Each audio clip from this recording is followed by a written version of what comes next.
2020 has not been the greatest of years, so you'd be forgiven for wanting to run off and live the next year inside a virtual world, but with so many games to choose from, which are worth your time and which just aren't worth the hard drive space? Let's find out. Ladies and gentlemen, welcome, I'm Josh Drive Hayes, and today I'll be answering the question, should you play Neverwinter in 2021? We'll be looking at several aspects of the game and then deciding if it's worth your time. Before we begin, please remember to drop a like on the video and consider subscribing to the channel and ringing the little bell icon for more MMORPG stuff, and a huge thank you to all my supporters on Patreon and Twitch who make all my content possible. Right, let's do this. Neverwinter is an action-adventure MMORPG available on the PlayStation 4, Xbox One and Windows PC. The PC version of the game is the most recent and gets updates before the console versions, meaning the PC players are often one module ahead of console players. All versions exist independently and sadly there's no cross-play, so you'll need to be playing on the same version as your mates if you all want to adventure together. Neverwinter is completely free to download and play right now on all versions, and unlike some MMOs, you're actually able to play through and experience absolutely everything without paying anything. There are no premium modules or areas or dungeons. The entire game is open to you, and even the ultra high level equipment can be bought with currencies earned entirely within the game, but that doesn't mean you can't pay your way through certain bits. Developing company Cryptic Studios also makes Star Trek Online, and both games share the premium currency of Zen. You can buy Zen, then convert it to the Neverwinter specific currency of Astral Diamonds. Then use Astral Diamonds to buy everything in-game, from fast amounts to better weapon enchantments or cosmetic overrides. Many people say Neverwinter is pay to win, and this is somewhat wrong. You can earn Astral Diamonds in-game, although the process is slow, and you can gather all the required items to become ultra powerful without ever buying Zen, but Zen speeds up the process substantially. Then there's VIP status. If you buy 1000 Zen a month, that's about $10 worth, you'll become a VIP and gain special abilities which increase every month you remain a VIP. From reduced in-game injuries to the ability to summon a bank anywhere to free daily keys to open the premium loot boxes dropped in the game. If you consider the $10 VIP status a sort of pseudo-subscription fee, it's actually quite reasonable for the advantages that you do get. Neverwinter is set within the city of Neverwinter, which itself is based in the Forgotten Realms setting of the role-playing game Dungeons & Dragons. Being an official Dungeons & Dragons game, you'll find all the established tropes here: humans, kobolds, orcs and elves, mighty warriors and mysterious mages. You'll be able to visit the iconic locations made famous by the game, from Gauntlgrim to the Well of Dragons or even Icewind Dale itself. You can also meet and interact with series staple characters including Elminster the Mage, Lord Neverember, and even chat to the world's greatest ranger and his miniature giant space hamster, Minsk and Boo from the Baldur's Gate franchise. Then go adventuring with the one and only Dritz Do'Urden, or even take down Tiamat herself. If you are a Dungeons & Dragons fan, there's a lot here to love, and the attention to detail the development team have put in is clearly shown. There are 12 playable races, and each one comes with a small racial bonus. The character creation process is very Dungeons & Dragons, allowing you to set your 6 main stats: strength, dexterity, constitution, intelligence, wisdom and charisma, and then depending on your race, you'll boost 1 or 2 of those stats very slightly. If you're a hardcore min-max stat junkie, then you'll be calculating and choosing super carefully to make sure you're doing 0.01% more damage, but if you're playing casually, you can play as any class with any race, so this is mostly a cosmetic choice. There are certain races, including the Moon Elf or Dragonborn, that are premium unlocks and must be bought with Zen or come included in a larger, more expensive item pack, but these are really for the more long-term player, not the casual beginner. Once you've got a race, you can pick one of the game's 8 classes, all based off Dungeons & Dragons classics: the up-close and personal melee monster, the Barbarian; a distance-based healer or support DPS,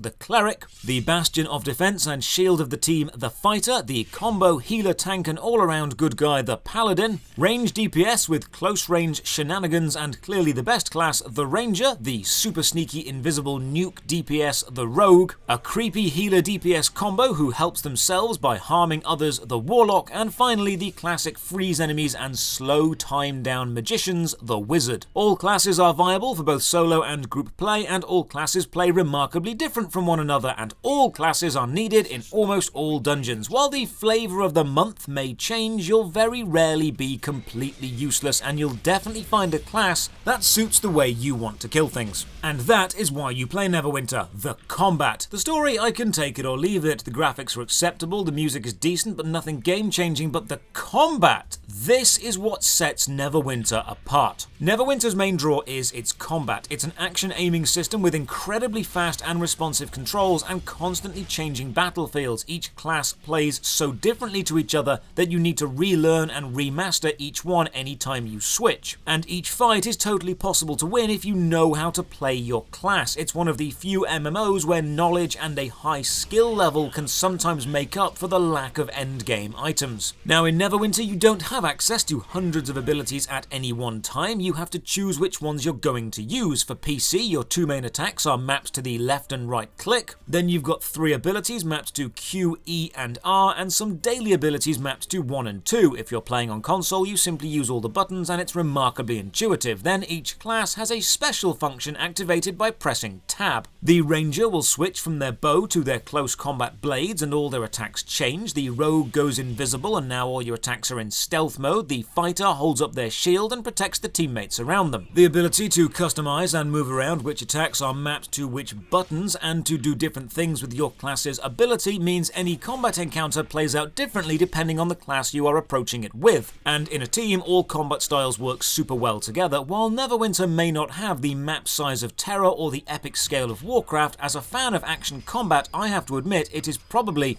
the single most fun combat experience I've ever had in an MMO. You will start the game alone and level through most of the low-level areas alone, most likely then starting the campaigns alone, but that's not to say you have to play alone. You can team up with anyone and form a party. Level scaling will lower higher-level players down to you. Then whenever you go anywhere, such as into a story instance or a dungeon, your party gets prompted to come with you. They even use the classic "you must gather your party before venturing forth" line. That said, it's totally possible to play as a solo adventure and wait until the latest expansion before you actually have to team up, as that is when it will get too difficult for you, whatever that expansion may be at the time. The story is another place where Neverwinter falls down. While it starts out as you chasing the thieves group the Nashers as they steal the crown of Neverwinter, it quickly spirals into a battle with the Lich Valindra, then helping the Icewind Dale 10 towns, then stopping Tiamat, then killing dinosaurs, then vampires. Honestly, Dungeons & Dragons should never be considered a linear story. It's more a setting for stories to happen within, and Neverwinter is very much that. Ask an experienced Neverwinter player to explain the plot, and very few would be able to, as they've just spent all their time killing the new stuff and enjoying the combat system. If you're after a deep and involved story, although Neverwinter does have that if you look for it, it's not its main concern. It was never meant to be a plot-heavy, deep lore-driven game. It is an action combat MMO first and foremost.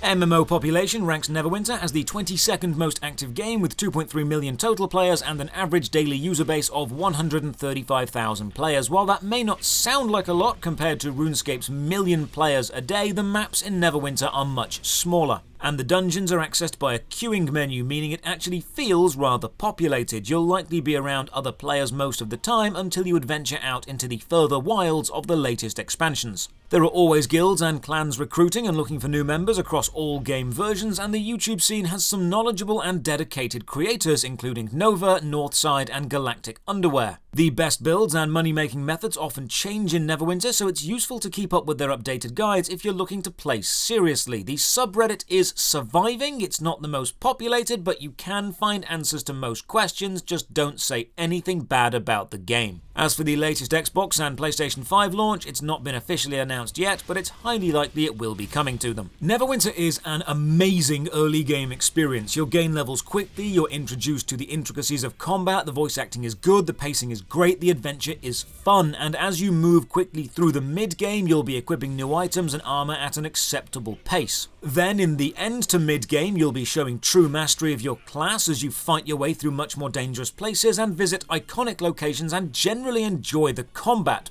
But end game is where Neverwinter falls down. The end game grind to get the best weapons, armor, or items of any given module is extremely grindy. You'll be running dungeons again and again and again and again and again and again, and you get the picture. The drop rate of anything fantastic, either from lockboxes or dungeon chest or the actual boss itself, is insultingly low, and once you join the ranks of upper echelons of players, I hope you're ready to spend weeks of your time and millions upon millions of astral diamonds upgrading your gear for tiny, tiny increases in power. Then, and this is also the reason I personally quit, when the new module is released, be prepared for the basic items the new module gives you to be more powerful than your maxed out gear from the previous. You see, Neverwinter loves attracting new players, and it does this by essentially leveling the playing field every time a major release happens. If you start playing now and grind for a few months at the newest content while using your VIP lockbox keys, you'll quickly become almost as powerful as someone who's been playing for years, because the amazingly epic legendary stuff they got a year ago is now absolutely trash compared to the uncommon stuff you are getting for free. It's great for new players and keeps new blood coming into the game, but it's extremely demotivating for old players, and once you've been playing for a few years, you'll begin to regret the fact you are just as powerful as a fresh-faced new player.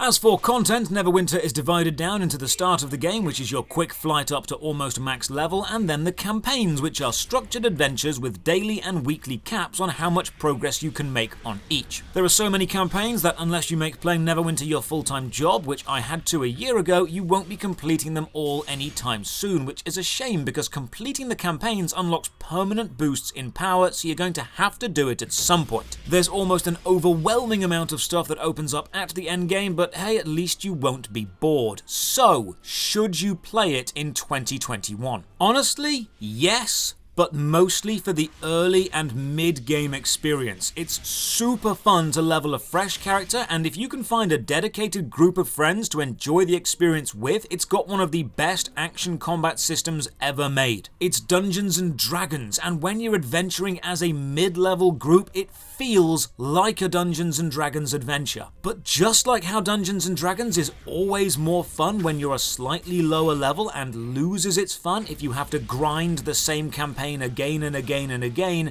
the end game really does turn this into a monotonous grind fest. And even the amazing combat system is stretched to its enjoyable limit when you're forced to kill the same enemies and fight the same boss in the same way through the same dungeon for a 0.01% chance of a drop that's very slightly better than what you're using that will instantly be outclassed the moment a new module happens. It's a fun experience, but when you look into the long-term sustainability of this, you will get burned out very quickly. So enjoy the early and mid-game, enjoy learning the characters and classes, but don't spend hundreds of hours of your time trying to get a single item, because that's when the game becomes boring. Cheers for watching. Let me know in the comments below if you decide to play Neverwinter, and drop a like on the video, sub to the channel, and ring the bell for more MMO content. And once again, another thank you to all my supporters on Patreon and Twitch who make this content possible. If you've enjoyed the video, you can support the Patreon from only £1 a month, or join the Discord. All links are in the video description below. Thank you for your time, and as always, have a great day.